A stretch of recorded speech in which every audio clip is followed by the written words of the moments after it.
Bonjour à tous, bienvenue sur la chaîne Les Aventures de G-Man, je suis G-Man et nous nous retrouvons aujourd'hui pour parler d'un film, à savoir Glass, le dernier film de la trilogie super-héroïque de M. Night Shyamalan.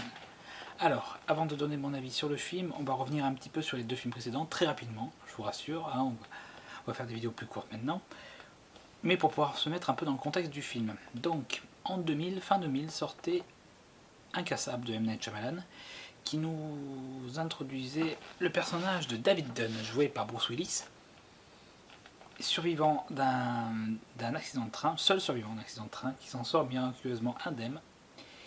Et suite à cet accident, va apparaître dans sa vie le personnage d'Elijah Price, qui va essayer de le convaincre du fait que David est un super-héros. Et en tout cas, ce qui se rapprocherait le plus du super-héros dans notre univers. Et que les super-héros ne sont pas que des histoires farfelues inventées, mais une réelle mythologie. Et que tout ce qu'on appellerait super pouvoir serait en fait une interprétation ou une surévaluation de capacités réelles, extraordinaires, pas forcément expliquées par la science. Donc le film, part sur ce délire-là et essaie de nous, dans un monde, sachant que dans notre monde, à ce moment-là, les films de super-héros venaient à peine de réémerger et être repris au sérieux, puisqu'il est sorti juste après Blade et le premier X-Men de Bryan Singer. Donc les deux films qui vont relancer la mode du super-héros au cinéma au début des années 2000. Et c'est là où M. Night Shyamalan était un peu novateur à l'époque, c'est qu'il a totalement commencé à analyser les films de super-héros à une époque où il n'y en avait pas tant que ça.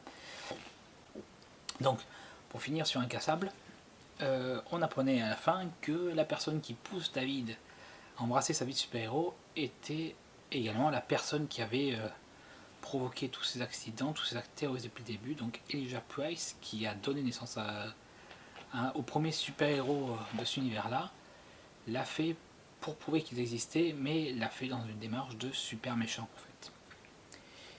Et on réalise à la fin du film que l'antagoniste est le personnage que l'on suit depuis le début. Quelques années plus tard, donc, M. Night Shyamalan sort Split. Dans Split, nous suivons Kevin, joué par James McAvoy, un habitué des films de super-héros. Kevin qui, suite à des traumatismes d'enfance, a développé un trouble de la personnalité faisant émerger chez lui 23 personnalités différentes, donc 22 en plus de la sienne, qui ont tous plus ou moins pour rôle de le protéger en fait, d'essayer de protéger Kevin ou de lui être utile. Et on réalise rapidement au début du film qu'un certain nombre de personnalités qui étaient considérées comme néfastes, et donc dans la tête de Kevin ne pouvant pas émerger et prendre possession de son corps, commencent à le prendre et prévoient et prédisent l'avènement d'une 24e personnalité plus forte, trop forte, à savoir la bête, une entité aux capacités extraordinaires. Donc tout le long du film, on va essayer de savoir si cette bête existe vraiment et qu'est-ce que ces personnalités néfastes de Kevin vont faire des jeunes filles qu'ils ont kidnappées, parce que le film se focalise autour d'un kidnapping de jeunes femmes, de 3 jeunes femmes, dont l'héroïne du film. Et voilà, donc le petit problème avec ce film, c'est qu'il nous promet donc l'apparition d'un homme à multiples personnalités, et en tout et pour tout, le film va se focaliser sur 5 personnalités différentes, à tout casser, 4-5, et on en verra au maximum dans le film 8 ou 9, si je dis pas de bêtises. Donc voilà, donc on a affaire à ce que dans un premier temps on appellera la meute, donc ce sont les personnalités qui prennent le contrôle de Kevin, donc qui sont pour le moment, toujours en vous spoilant, désolé je suis obligé pour pouvoir parler après de Glass, donc ils sont composés pour le moment de 3 personnalités, donc Dennis, l'homme fort, un peu psychorigide et très à cheval sur la propreté. Nous avons Patricia, qui est la grande prêtresse de la bête, qui elle a prédit son avènement et qui est un peu la maman du groupe. Et Edwin, qui est la personnalité de Kevin, qui a 9 ans. Donc qui est un jeune garçon de 9 ans, et qui agit comme tel, comme un enfant de 9 ans. Voilà, ces 3 personnalités vont là représenter la meute et prédire l'avènement de la bête qui, selon eux, possède des capacités surhumaines, à savoir une peau extrêmement résistante, on parle de peau résistante comme celle d'un rhinocéros, capacité à grimper au mur, une force surhumaine. Donc là on est vraiment sur quelque chose de très super-héroïque. À la fin de ce film, dans une scène post-générique, donc au cinéma c'était une scène post-générique, si vous le regardez en DVD elle sera pré-générique, on réalise que ce film est dans le même univers que Incassable, puisque l'on retrouve le personnage de David Dunn, qui, réalisant qu'il y a d'autres personnes aux capacités surhumaines dans le monde, et pas forcément toutes positives, va commencer à vouloir traquer la bête. Et donc on se retrouve sur le film Glass, donc, qui se situe 3 semaines après Split, où l'on retrouve David Dunn en train de traquer la bête pour essayer de la retrouver et essayer de protéger le maximum de personnes. Durant ces 19 années, on réalise qu'il a continué sa croisade de super-héros, d'un super-héros plutôt à petite échelle, puisqu'il arrête les agresseurs de rue, les voleurs de voitures, etc., mais qui fait en sorte de protéger quand même Philadelphie, la ville où se situent les films. Il est plus ou moins connu des services de police, dans le sens où il le cherche et le traque un petit peu, et beaucoup de pages internet lui sont consacrées.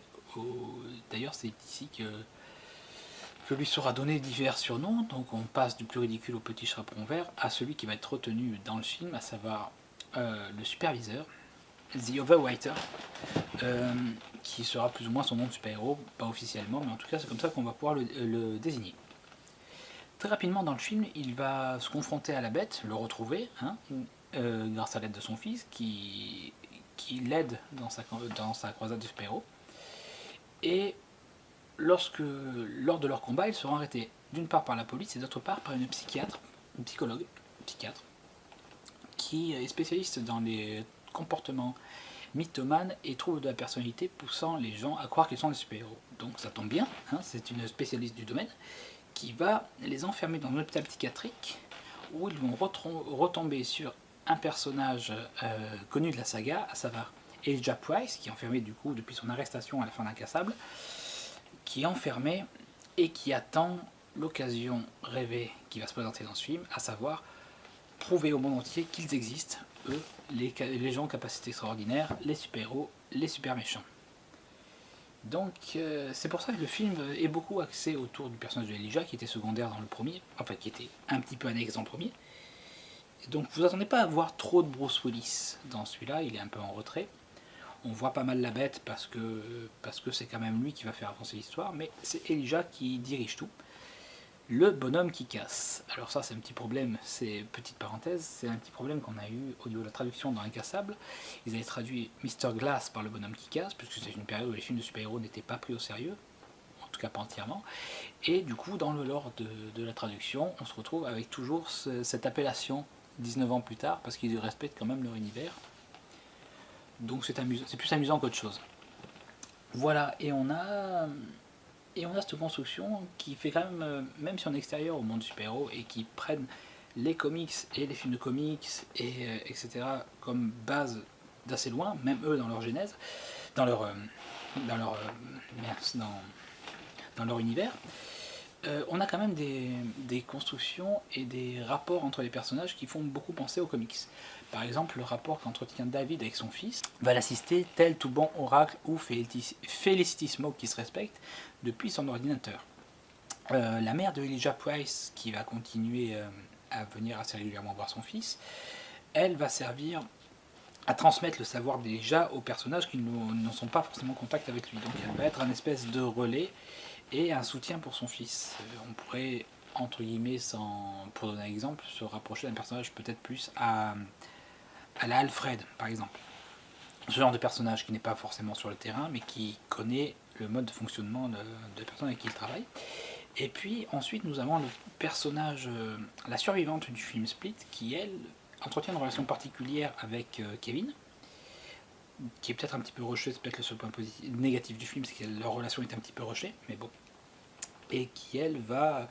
Déjà ça aurait apparaissé dans Split comme un personnage de femme forte et brisée, mais très combative, où on pourrait se rapprocher d'une Black Widow, et le parallèle se fait d'autant plus facilement que c'est elle qui a la capacité plus ou moins de calmer la bête en faisant surgir Kevin facilement. Donc elle va avoir un peu ce rapport avec lui.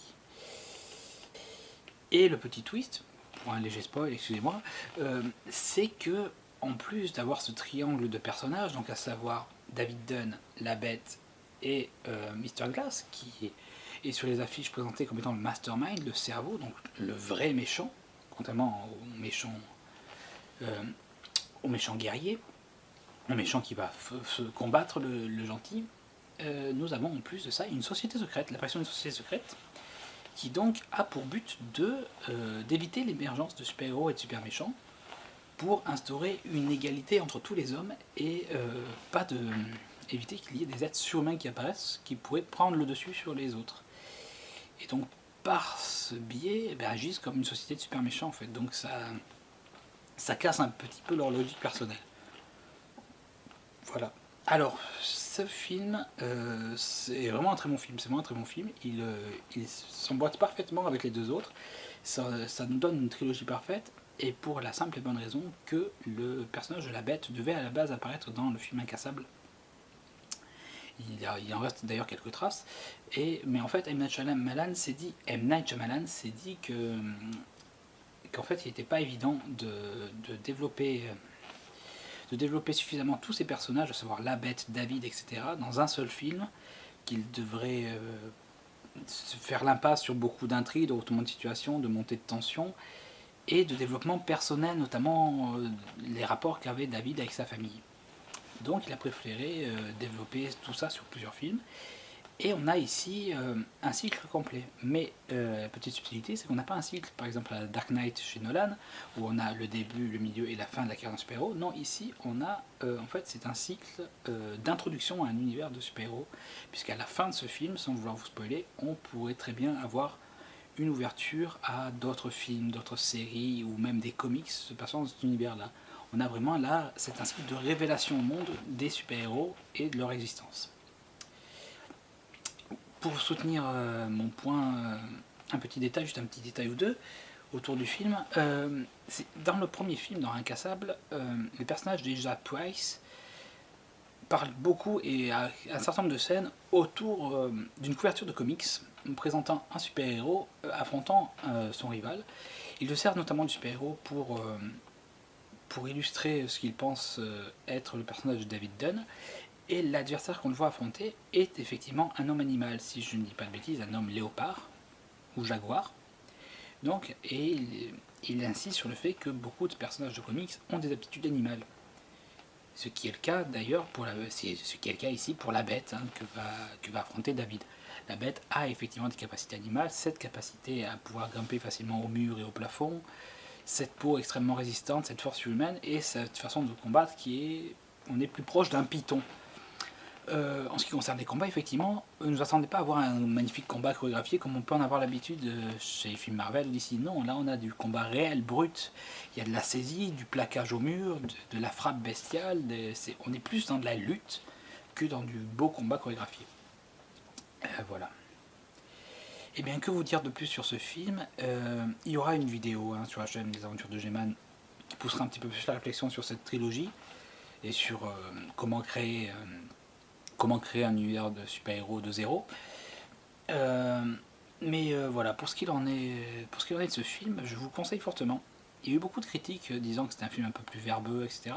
C'est sûr, on n'est pas sur Avengers là, on va pas avoir de la baston non-stop. On est sur du M. Night Shyamalan. C'est un réal qui est connu pour ses films un peu plus